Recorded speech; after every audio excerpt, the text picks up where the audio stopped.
No one anticipated it, yet the signals were glaring. Glitches in antiquated military satellites, eerie silences in deep space frequencies, and a subtle tremor in our planet's magnetic core. Governments dismissed it as mere solar flares, but a select few perceived the ominous truth. I wasn't a decorated officer or a renowned scientist, merely a seasoned veteran, attuned to the scent of impending doom. That dawn, the air was thick with the stench of war, a brutal, unrestricted conflict unleashed by the self-proclaimed Zardari Dominion. An elite lineage of cosmic conquerors, clad in shimmering silver armor, their voices like the scrape of steel, utterly imperious. Their ultimatum to Earth surged through every channel, seizing control of satellites, phones, TVs, even ancient radios. Their commander, draped in robes pulsating with otherworldly technology, addressed us in flawless English, as if meticulously practiced. "Humans," he declared, "your era of autonomous growth has concluded. Submit or face annihilation." People were in a frenzy, politicians in a mad dash, streets ablaze with protests, religious zealots proclaiming divine retribution, and governments stumbling to address the looming menace. But I simply polished my trusty rifle and packed a bag. They underestimated us, interpreting our films, eavesdropping on our communications, and analyzing our conflicts as signs of weakness.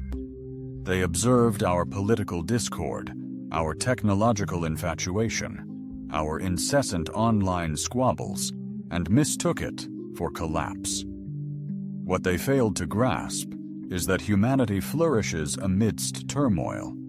It's our genesis: fire, famine, bloodshed, treachery. Braved the gauntlet and didn't just endure. We evolved, becoming more ruthless, astute, and lethal. They launched their initial assault at sunrise, colossal vessels eclipsing the sun, plunging metropolises into darkness as electromagnetic pulses incinerated everything. Yet that monumental blunder exposed their hubris. They attacked us with advanced technology, naively believing we hadn't weathered far grimmer circumstances. We weren't reliant on pristine energy or AI-driven defense infrastructures. We possessed antiquated diesel trucks, subterranean shelters, absolute radio silence, and seasoned warriors who needed no GPS to eliminate the armada looming ominously over New York, Beijing, Moscow, London, presuming they could intimidate us into submission. Surrender. They ignited a fire in us. A shared adversary galvanizes humanity like nothing else. When they annihilated an Arizona town, a brutal demonstration, they signed their own death warrant. Deep in a Chicago basement, surrounded by hardened ex-military, die-hard survivalists, and a prodigious teenage hacker deciphering their fleet's signals, he declared, "They underestimate us, perceiving us as primitive. Let's initially meet their expectations, then shatter them. Unleash pandemonium." Improvised EMP devices leveraging captured frequencies, incendiary cocktails of repurposed chemicals, and drones forged from salvaged tech and tenacious tape proved devastating. Their ships plummeted from the heavens as we clawed back our land bit by bit, fueled not by superior power, but by righteous fury. Fury at their audacity, their presumption of dominance and enslavement, their utter disregard for the monstrous legacy they ignited within us. I recall looming over the smoldering remnants of their commander's vessel, his mangled form convulsing amidst shattered metallic armor. With shattered composure, his gaze met mine, disbelief swirling in those black, pupilless eyes. I knelt, uttering, You never should have targeted Earth. Comprehension dawned, not through words, but tone. He grasped his grave error in provoking humanity, a realization that this was merely the overture. The subsequent days after the initial landing devolved into absolute pandemonium. One might expect an alien incursion to foster solidarity, prompting us to unite in harmony. Yet humans defy such expectations. We aren't a species of unity. Rather, we are like wolves, pack animals, instinctively coalescing around figures of authority, not principles. Ideal, so what we witnessed wasn't a unified Earth force retaliating. It was a groundswell of countless factions, militias, mobs, and shattered armies, each weaponizing their fury into fierce retribution. We didn't stand idly for directives. Cities morphed into intense battlegrounds. Forests became treacherous ambushes, and highways transformed into deadly hunting corridors. The invaders were utterly unprepared for this unbridled resistance. They anticipated encountering a singular, coordinated defensive front, a central command they could easily cripple. Instead, they stumbled upon utter pandemonium, raw, ferocious, and utterly defiant chaos. Every street they dared to occupy became a brutal war zone. They had never seen civilians wage war with such ferocity. Women wielding bats, children with Molotov cocktails rained down as weathered veterans dusted off rifles untouched since the New Mexico conflict. I spearheaded a motley crew, self-proclaimed the Earth Brigade. No standard issue, no hierarchy, just deeply enraged individuals with everything stripped away. There was Jesse, a decorated Marine robbed of his legs in Syria, now a cyborg of salvaged exoskeletal stilts, moving with machine-like precision. Dante, a reformed gangland figure, now our resident demolition virtuoso. And Malik, a previously unassuming tech whiz who used to fix smartphones, now effortlessly deconstructing alien weaponry like it was his destiny. Granted, we had our share of lethal and eccentric personalities, but we also had purpose. By the time we infiltrated, the Zardari forces were cornered within 3 devastated blocks, relying on their tech shields for survival. However, these shields were vulnerable to sound, an exploitable weakness. We deployed colossal speaker arrays, scavenged from stadiums, and unleashed an auditory assault of pure horror. Infant wails, air raid sirens, spine-chilling shrieks, and the agonizing screech of metal on bone. Their resolve shattered. Their formation crumbled. We seized the opportunity and surged forward. I recall sprinting through the dense smoke, rifle in hand, boots pounding the blood-soaked concrete. The atmosphere was heavy with the acrid tang of burning ozone and copper. Jesse was flanking me. He hobbled rapidly, one of his stilt-like legs sputtering, yet unbroken. He howled, perhaps my name, or unadulterated fury, drowned by my surging pulse and the din of combat. A colossal Zardari emerged from cover behind an overturned truck, easily 7 feet tall, shielded in imposing armor, wielding a crescent-shaped scimitar. Instinctively, I evaded his swipe, plunging my blade into a chink in his armor beneath his jaw. I withdrew it. His lifeblood, not crimson, but a volatile mercury-like fluid, splattered forth. He crumpled like a deactivated automaton, showers of sparks erupting from his form. I couldn't bear to watch him perish. It was savage. They battled fiercely. Criticize the Zardari however you wish. They were proud, yes, but never cowardly. They held firm, even when fate turned against them. But that was the brutal truth Earth revealed. We mastered ruthless combat. We learned victory not through superior strength, but through cunning and cruelty. The streets ingrained this in us. War zones solidified it. History validated it. We don't triumph through honorable combat. We triumph by shattering the enemy's resolve. When the carnage subsided, only devastation and corpses remained. We suffered losses. To countless brave souls, comrades in arms, we'd swapped tales, endured hardships, and forged bonds in the trenches. We didn't just win, we delivered a resounding declaration. Earth isn't some forgotten corner ripe for the taking. We are the vigilant guardians at the galaxy's edge, fangs bared, eyes ablaze. That evening, we convened within the skeletal remains of a desecrated church. Roofless, stained glass fragmented, pews scattered. We savored the last of our spirits, tended to our wounds, and relished the profound silence. No more explosions, no alien invaders, only the whispering wind.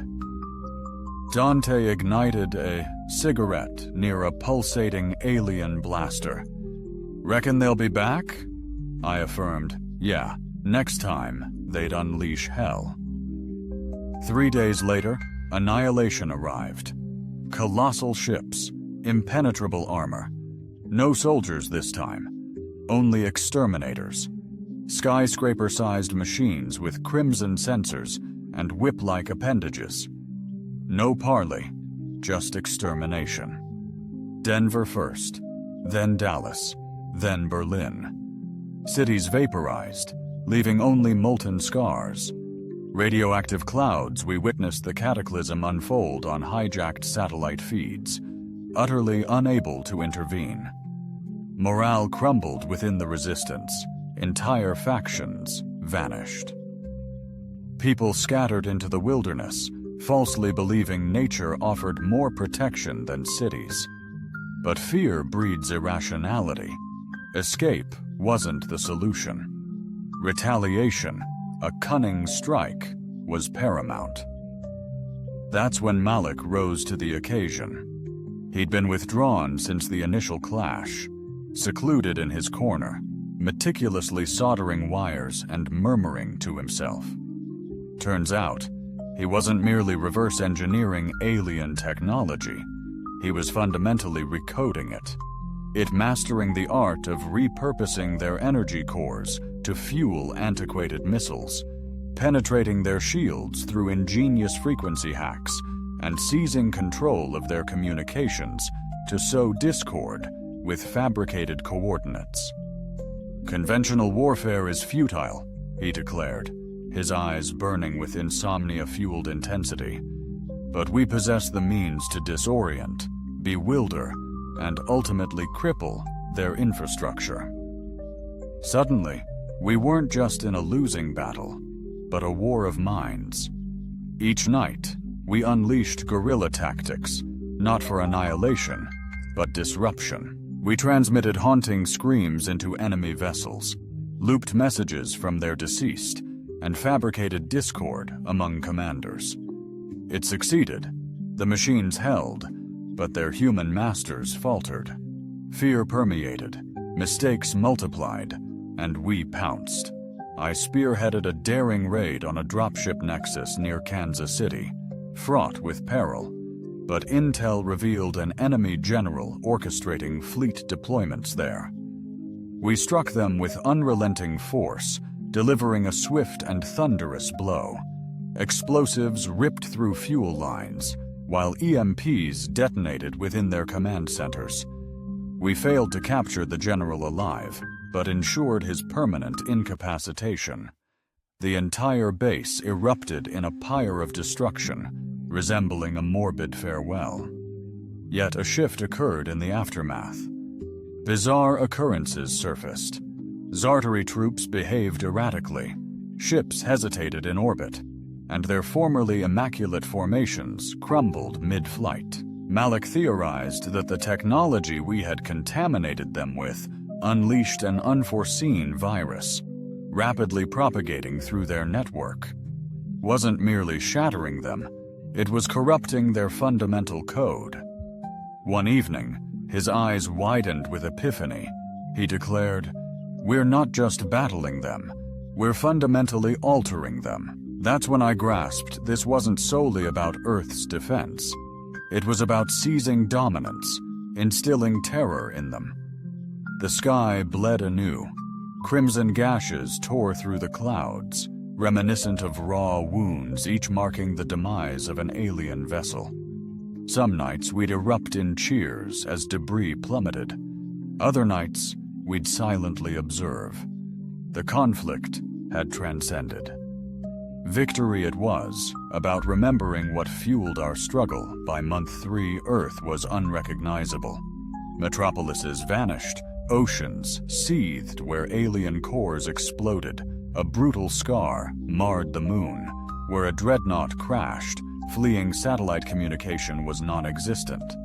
The internet, silent news, absent orders, non-existent. Our sole reliance was rumors and shortwave radio, and we still persevered. Malik's virus had a surprising effect. It didn't simply shattering enemy cohesion. The infection tore through their ranks. Zardari's rigid command structure, ill-equipped for insubordination, witnessed its soldiers, neural-linked within a digital hierarchy of absolute loyalty, crumble as Malik's code triggered profound distrust, splintering units into rogue elements and unprecedented defections. The initial surrender signal was met with disbelief and suspicion, Jesse's inclination for obliteration barely restrained by Malik's impassioned plea for patience. Intercept's decoding revelations suggested seismic shifts, their structure. Fracturing profound distrust permeated, but Malik's judgment prevailed. Welcoming 3 Zardari unarmored, unarmed, merely bewildered. Muted alien communications beyond human comprehension.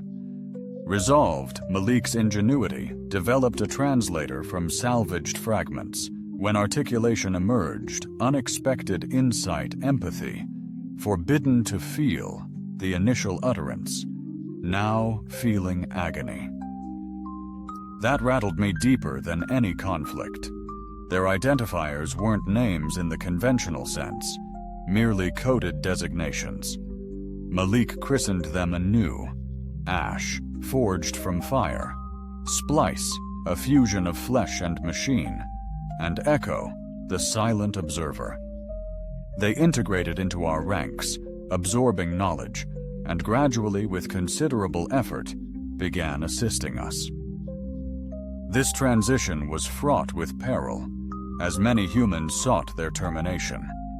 Jesse almost ventilated Ash when he attempted to mend one of our broken drones, yet Ash later repaid the debt by safeguarding Malik's existence. In a daring raid, he selflessly shielded comrades from a falling beam, enduring catastrophic injuries that should have been fatal. Yet he miraculously survived, healed, and remained steadfast in his service. We unearthed crucial intelligence, the enemy's vulnerabilities, their unstable command structure, and the central intelligence orchestrating their war, experiencing critical failures. Malik described it as an AI on its last legs, once flawless, now malfunctioning, disseminating faulty commands, forfeiting control, and decaying from the inside. Victory in every skirmish isn't paramount. Confided one fateful night our imperative: transcend their rationale. It ignited our mission: shatter enemy logic, disrupt their cadence, sow seeds of doubt in their perceived understanding of humanity. Fabricated narratives emerged, broadcasts alleging Earth's impenetrable planetary shield, reinforcements summoned from distant galaxies. Human resistance coalesced into an indomitable force. Deceitful, yet resonant, utilizing pilfered frequencies, mimicking command structures. Even Ash contributed, whispering the opportune. Words, perfectly laced with malice, the Zardari forces began their agonizing withdrawal. Their once proud fleet evaporated from the heavens. Their legions scurried into the shadows, resembling predators gripped by sudden, unnerving doubt. We pursued them relentlessly, not from strategic necessity, but from an unquenchable desire to instill terror, raw, primal fear, the kind humanity had endured daily under their suffocating dominion. In response, they unleashed a brutal cleansing. Abandoning all pretense of control, they opted for complete annihilation. A new breed of extermination vessels descended.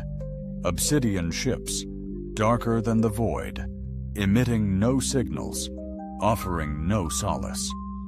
They simply materialized. Stealth advanced like specters. We dubbed them phantom vessels. Eschewing energy cannons and projectiles, they unleashed swarms of nanobots, dissolving anything generating thermal output. People, structures, everything. We hemorrhaged 3 metropolises in mere hours. Portland was among them. Comrades, instructors, families, evacuated, yet annihilated in an instant.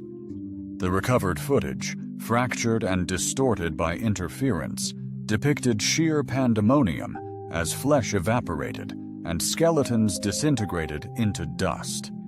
Those clouds didn't just eradicate, they obliterated. We were acutely aware the spectral vessels needed termination, yet the method eluded us. Conventional armaments proved futile. Projectiles veered off course, kinetic rounds passed harmlessly through their forms, and even nanocloud-based explosives were consumed before ignition. Malik, ever the pragmatist, confessed his perplexity. "These aren't merely ships," he declared. "They're sentient code.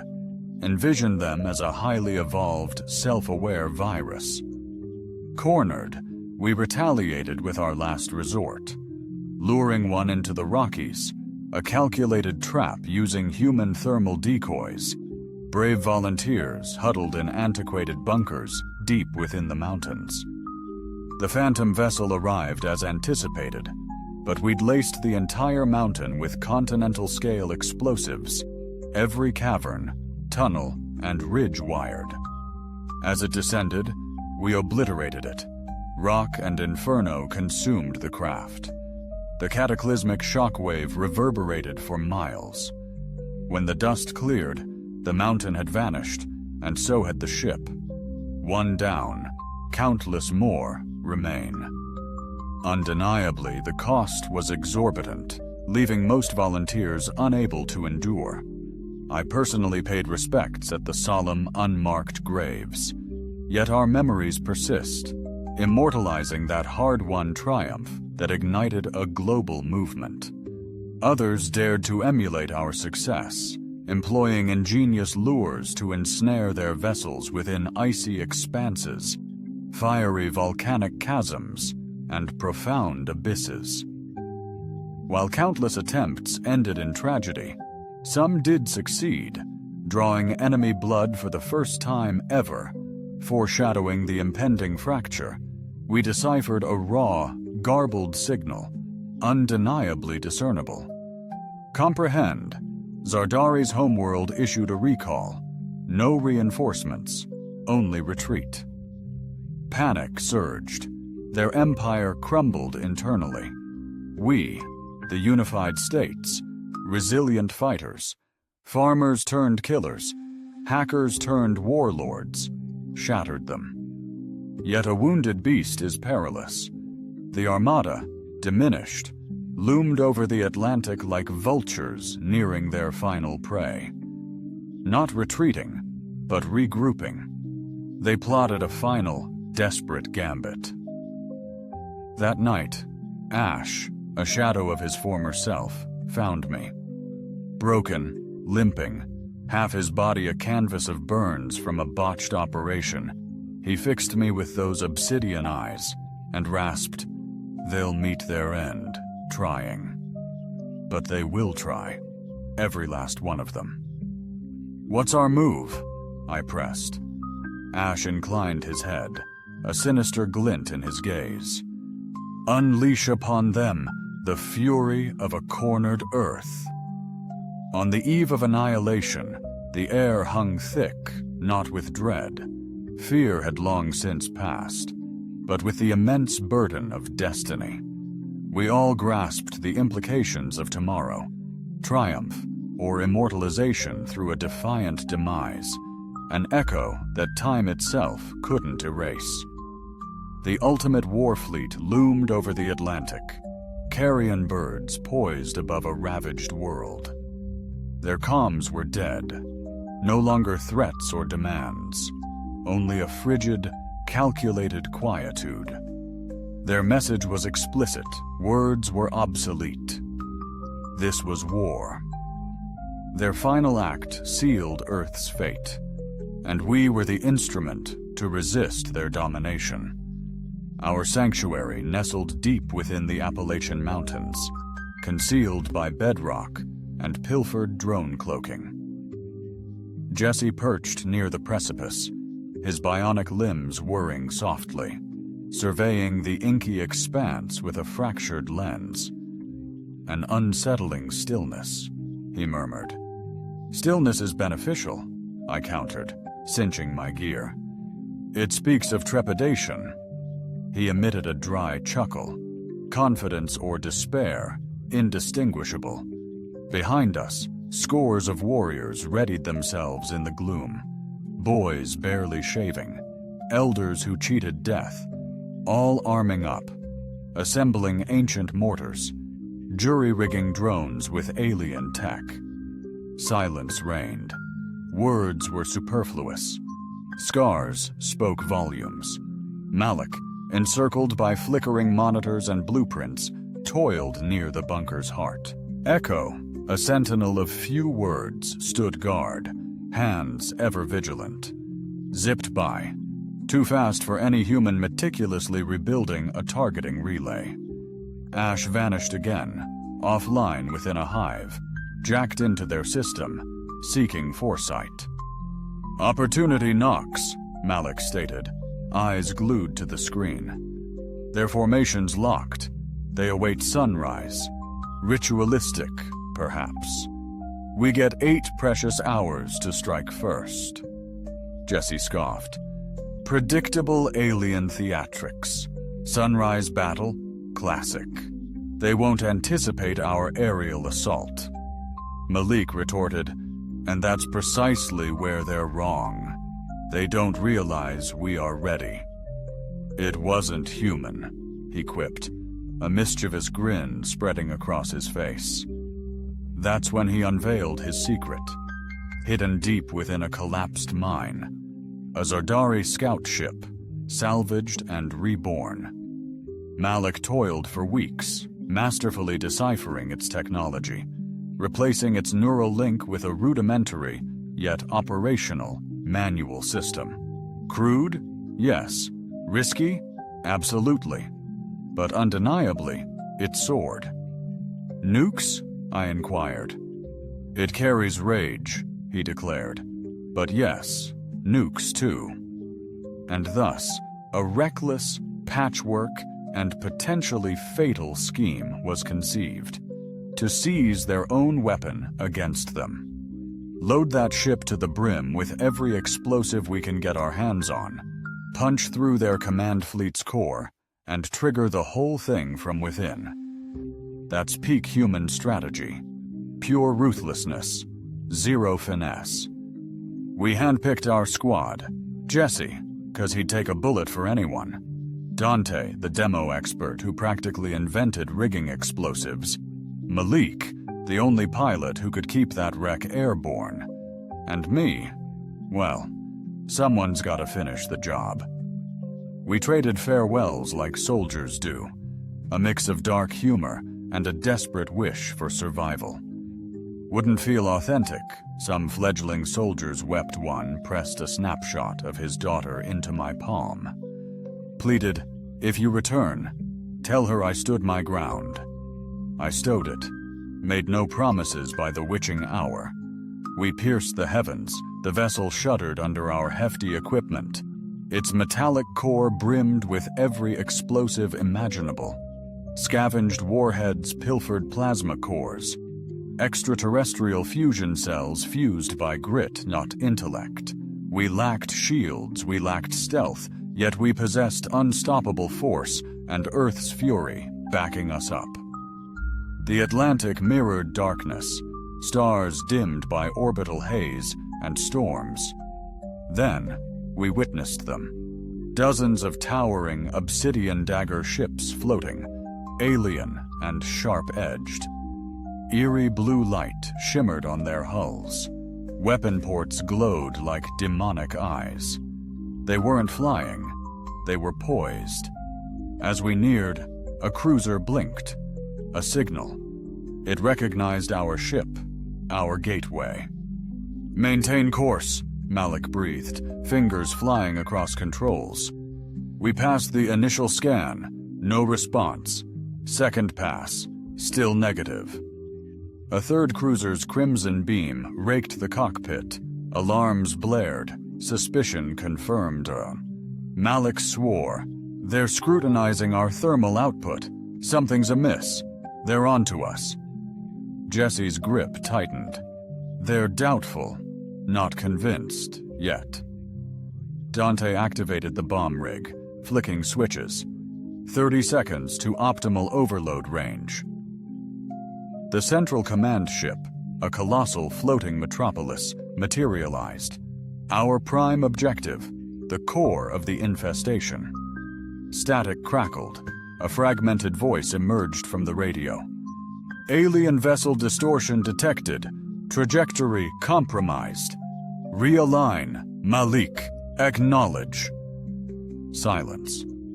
"Respond," the voice intensified. I engaged the mic, retorting, "This is our final word." Trigger pulled. Detonation sequence initiated. 10.9. Cruisers ignited. Crimson alerts pulsed. Plasma cannons extended like predatory appendages. Alarms blared. 5. Jesse seized Malik, propelling him towards the escape pod. "Eject now." Malik resisted. "Intel's critical." "You're not succumbing here, mastermind." 3 seconds. Dante met my gaze, a silent acknowledgement. 2. I initiated the autopilot override, targeting the command ship's core. 1. Then, blinding white. I awoke amidst the wreckage, weightless. Burning fragments surrounded me. An eerie silence deafened me. Flames painted the sky. Malik's escape pod ejected moments before the cataclysm. I witnessed its launch into the abyss. Jesse and Dante vanished. The fleet obliterated. The detonation unleashed a cascade. Their plasma cores couldn't withstand such impact. Internal systems strained. Command ships detonated in fiery solar flares, scorching the skies. The Atlantic churned violently. Shockwaves reverberated inland. Earth hadn't submitted. It retaliated and triumphed. The ocean never recovered. Where the Zardari Armada had been, only vapor, mangled wreckage, and the eerie luminescence of alien core fragments simmered. The Atlantic was marred, seared by cataclysm, a testament to our survival. All I recall is bits and pieces. I have no memory of being rescued from the devastation. One instant, I was soaring through a firmament ablaze with inferno and debris. The subsequent instant, I awoke in a darkened chamber, my torso swathed in bandages, my sinister arm devoid of sensation from the acromion downward. A slender file loomed overhead, depleted and coated in dust. The chamber reeked of incinerated metal and antiseptic. Malik was positioned against the distant partition, stooped over a mobile comms apparatus fashioned from extraterrestrial fragments. He manifested differently, emaciated, orbs cavernous, beard unkempt, as though he had matured a decade since the cataclysm. "You're still breathing," he muttered, eyes fixed downwards. I strained to respond, but my throat was scorched. Only a faint rasp escaped. "Jesse? Dante?" A gradual nod confirmed my fears. They didn't survive. That stings worse than the burns themselves. Jesse was so much more than a warrior. He was the backbone of our entire rebellion, unwavering in the face of oblivion, a defiant laugh amidst the suffering, challenging colossal machines without hesitation. And Dante. God, Dante embodied our spirit, recklessly brave, always the first to step forward for the most perilous missions. Gone. Both of them vanished just like that. I hauled myself up, a groan escaping my lips as every muscle shrieked in protest. "How long has it been?" I questioned. 5 days, came the reply. 5 days since we plunged that hijacked ship into the core of the alien armada. 5 days since we ignited the Atlantic. 5 days of radio silence. Did it succeed, Malik? He finally turned, his face a mask of pale severity. Yes, and beyond our wildest dreams. He swiveled a screen towards me, tapping a sequence of commands. A distorted satellite feed sputtered to life, or rather, what remained of one. The image was bleak, fractured, yet the devastation was undeniable. Immense fragments of Zardari warships were strewn across hundreds of miles, some still adrift. The watercraft, some violently impacted the shores, while others eerily lingered, spectral vessels adrift without command. "They're vanquished?" I inquired. "Largely," Malik responded. "The command armada is decimated. The final operational flagship met its end near Reykjavik. No life signs detected within. Their command structure was heavily reliant on that core node. Sever the brain, and the extremities cease their movements." I concurred, yet felt utterly drained. It ought to have been a triumph, the stuff of grand celebrations, monuments, and legendary ballads. Instead, the silence was oppressive, eclipsing even the fiercest conflicts. No jubilant cries, no national hymns, only the planet gasping for air through damaged ecosystems. "What's the true devastation?" I inquired. Malik averted his gaze, replying grimly, "Catastrophic. We anticipate 60% of major urban centers are obliterated or uninhabitable. The spectral chips decimated nearly 1 billion before our intervention, compounded by the enduring radiation poisoning from several core breaches." Shook his head. "Decades of poison across the lands. We didn't triumph, only lived, louder, spent days healing, gorging on rations, forcing life back into my arm, never truly fixed, but a trigger pull. Enough. Leaving the bunker, world shrunken, sky grim, even the wind reeked of ash. But a shift.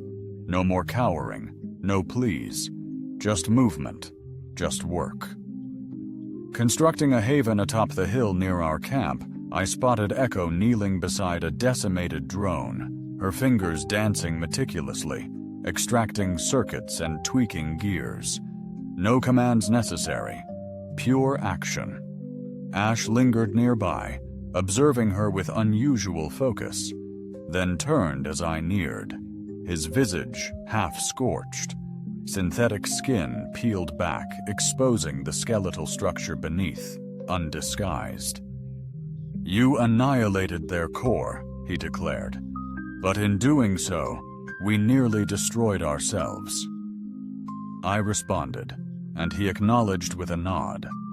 Sacrifice, that quintessentially human trait, resonated with me profoundly. The past interpretation had perished, replaced by this burgeoning world, this evolved race we were morphing into. We were no longer merely the hunted, yet our hands weren't entirely clean either. Subsequently, Malik congregated the remaining survivors, disparate fragments from every corner of the globe, every alliance. Some trekked, others arrived on makeshift bikes crafted from salvaged drone components, and a select few soared in on repurposed alien vessels, technologies we now only partially grasped. He dubbed this gathering the Assembly, held in the weathered remains of an ancient stadium where nature boldly seized back the stands. Vines ascended shattered scoreboards. Crows claimed rusted beams as homes, yet it offered refuge, a bare necessity. Malik addressed approximately 100 leaders who heeded his summons, urging a strategy not only for restoration, but crucial survival against the impending future. Because a new threat always materializes, revealing the Zardari weren't alone in the cosmos.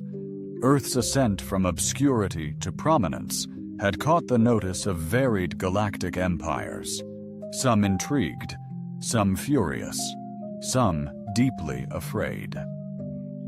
A conquering armada that decimated countless worlds will inevitably return, perhaps not today, but certainly eventually, and they won't repeat their error of underestimating us.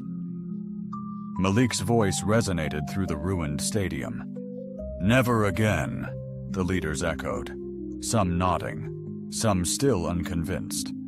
An experienced commander, a veteran from the former South Africa, stood up. "What do you propose?" he inquired. Malik stated, "Unity, a global defense council, not a new government, not another flag, but a singular shield. One unified language, one streamlined protocol, one defense." The mandate stood, echoing with finality. Silence descended, then a voice pierced it. "And if dissent arises?" Malik's gaze, sharp as steel, swept the room. "We illustrate the fate the Earth gods suffered." It wasn't a pledge, but a stark omen, and the message resonated. The assembly remained deeply flawed, conflicts flared, animosities resurfaced, and suspicion lingered. Yet the abyss of oblivion unified them. Fear was the binding agent, the underlying force. Beneath that fear, a spark ignited.